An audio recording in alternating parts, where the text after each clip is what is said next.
आतंकियों को भारत क्षेत्र में प्रवेश और पहलगाम जैसे पर्यटन स्थल पर पहुंचने में किसने मदद की? कि वो जो मुख्य आरोपी था कुछ दिन पहले पाकिस्तान में था, कोई पिकनिक चल रही है कि उधर भी चले जाते इधर भी आ जाते? क्या है बॉर्डर पे ऐसा? धन्यवाद सभापति महोदया। आओ झुककर सलाम करें उनको जिनके हिस्से में मकाम आता है। बहुत खुशनसीब होते हैं वो लोग जिनका लहू देश के काम आता है। मैं सबसे पहले ऑपरेशन सिंदूर में जो हमारे देश की सेना है उसने जो पराक्रम दिखाया, शौर्य दिखाया, उसके लिए उनको सैल्यूट करता हूं, जय भीम करता हूं। और पहलगाम हमले में जो निर्दोष हमारे नागरिक शहीद हुए या अन्य जो लोग उसके बाद सीज फायर के बाद जो शहीद हुए, उन सभी लोगों के लिए प्रार्थना करता हूं कि उनके परिवारों को कुदरत दुख सहने की शक्ति दे। महोदया, मेरे कुछ सवाल हैं सरकार से। क्या सरकार यह स्पष्ट कर सकती है कि आतंकियों को भारत क्षेत्र में प्रवेश और पहलगाम जैसे पर्यटन स्थल पर पहुंचने में किसने मदद की? क्या सुरक्षा एजेंसियों को इस हमले की पहले से कोई खुफिया इनपुट प्राप्त हुए थे? यदि हाँ, तो उन पर क्या कार्रवाई हुई? पहलगाम हमले में शहीद हुए नागरिकों और स्थानीय ड्राइवर माजिद खान के परिजनों को सरकार द्वारा क्या मुआवजा सहायता दिया गई? क्या सरकार पर्यटकों की सुरक्षा सुनिश्चित करने के लिए विशेष स्टैंडर्ड ऑपरेटिंग प्रोसीजर लागू कर रही है? क्या भारत सरकार ने अंतर्राष्ट्रीय मंचों पर यह मांग रखी है कि जब तक पाकिस्तान आतंकवाद पर कठोर कार्रवाई नहीं करता तब तक उसे किसी प्रकार की आर्थिक सहायता न दी जाए? ऑपरेशन सिंदूर के बाद जब पाकिस्तान ने जवाबी हमले किए और 21 भारतीय नागरिक शहीद हुए, यहां तक कि हमारे गुरुद्वारों को भी निशाना बनाया गया, तब सरकार ने सीज फायर की अनुमति क्यों दी? क्या यह भारत की कूटनीति कमजोर नहीं दर्शाता? सभापति महोदया, मुजफ्फरनगर में हमारे जिला सचिव हैं भाई कामिल, उनके परिवार के 2 बच्चे भी इस हमले में शहीद हुए थे।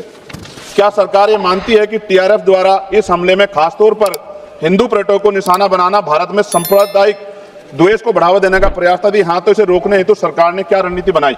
सरकार उस मुस्लिम पोनी ऑपरेटर को क्या सम्मान देगी जिसने अपनी जान देकर तीर्थ यात्रियों की रक्षा की?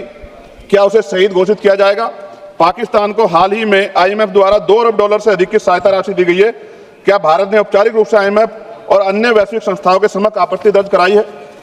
क्या सरकार ने जांचा है कि IMF या अन्य विदेशी मदद का कोई हिस्सा आतंकवादी गतिविधियों में उपयोग तो नहीं हो रहा है? क्या सरकार ये स्वीकार करती है कि पहलगाम हमले में खुफिया तंत्र पूरी तरह विफल रहा है? यदि हाँ, तो कौन जिम्मेदार है और उसके विरुद्ध क्या कार्रवाई होगी?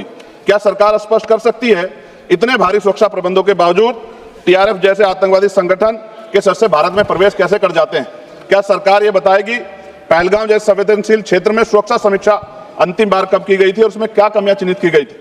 प्रधानमंत्री जी ने इस हमले के बाद पहलगाम का दौरा क्यों नहीं किया जबकि देश भर में भावनात्मक उबाल था?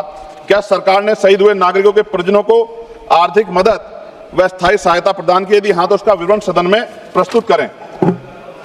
महोदया, सरकार के लोग सेना के सम्मान की बात करते हैं।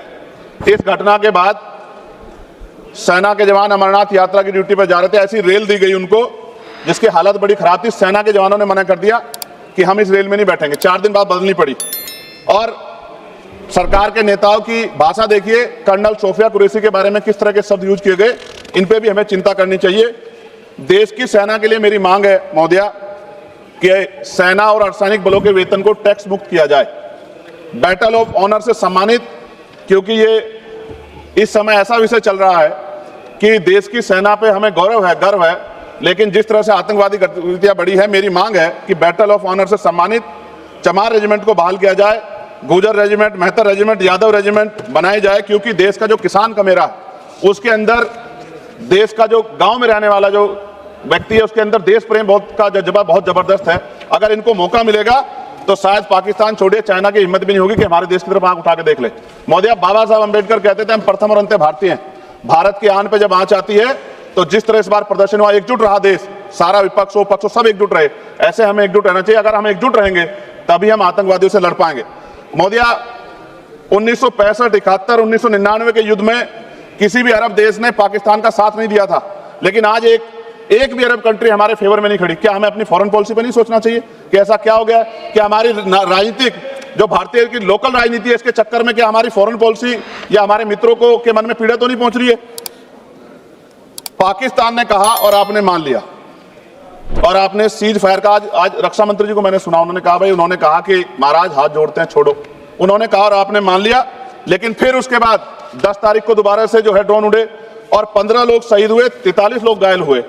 हम अपने आम नागरिकों को क्यों, जबकि मान रहे हैं, मैंने रक्षा मंत्री जी को सुना, वो कह रहे हैं कि ऑपरेशन सिंदूर खत्म नहीं हुआ, ये रोका गया, इसका मतलब हमें खतरा है कि दोबारा भी हमला हो सकता है, पाकिस्तान अपनी हरकतों से बाज नहीं आ रहा। तो हम अपने आम नागरिकों को और सेना के जवानों के जीवन को खतरे में क्यों डाल रहे हैं भविष्य में? क्या हमें इसके पुख्ता और परमानेंट इंतजाम नहीं करने चाहिए? जैसे अगर सरकार को, मैंने कई बार सुना सरकार के लोग अखंड भारत की बात करते हैं, इससे अच्छा मौका आपको कहां मिलता? पीओक्यू लेने के बाद हमारे उत्तर प्रदेश के मुख्यमंत्री बार बार कहते हैं कि चुनाव में कह रहे थे 6 महीने के बाद पीओक्यू इधर होगा, सरकार बन की, जनता ने तो मौका दे दिया, कहां है पीओक्यू? क्यों नहीं लेके आए इस बार आप लोग? तो पहली सीढ़ी तो इस बार ही चढ़ गए थे। जिस तरह से मीडिया ने माहौल बनाया था मोदिया, तो ऐसा लगा कि अगर देश की सेना ने जो हिम्मत उठाई थी, सरकार मदद करती, तो माननीय नरेंद्र मोदी जी पाकिस्तान के भी प्राइम मिनिस्टर होते इस बार, इसी बार। और फाइनेंस मिनिस्टर बैठी है हमारी, ये पाकिस्तान की फाइनेंस मिनिस्टर होती। इस तरह के हालात बने हुए थे और ऐसा मौका चूकना ही नहीं चाहिए था।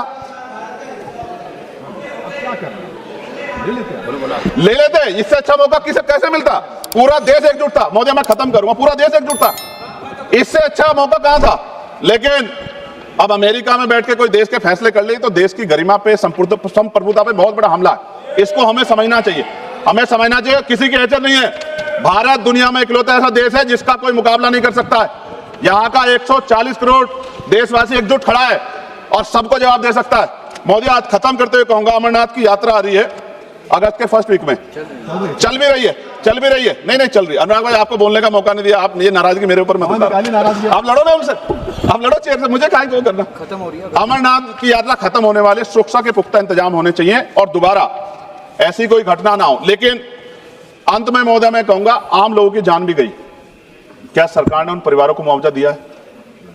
क्या उनके जीवन का कोई मूल्य नहीं? जिन्होंने अपने परिवार खोए, जिन्होंने अपना घर का बेटा, पति, घर का कमाने वाला खो दिया, उनका भी तो अधिकार बैठता है। सरकार ने क्या मुआवजा दिया, इस बात की जानकारी भी सरकार को पटल पर रखनी चाहिए, सामने रखनी चाहिए। और अंत में मैं धन्यवाद दूंगा भारतीय सेना को और भारत के का जो प्यार है कि पाकिस्तान और आतंकवादियों के भरसक प्रयास था कि यहाँ सांप्रदायिकता का माहौल बन जाए, लेकिन देशवासियों ने समझदारी दिखाई।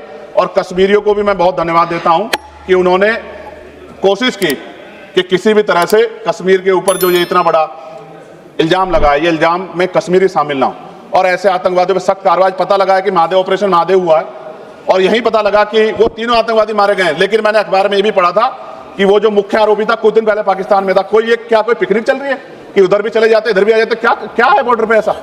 ये बताना चाहिए ना देश को।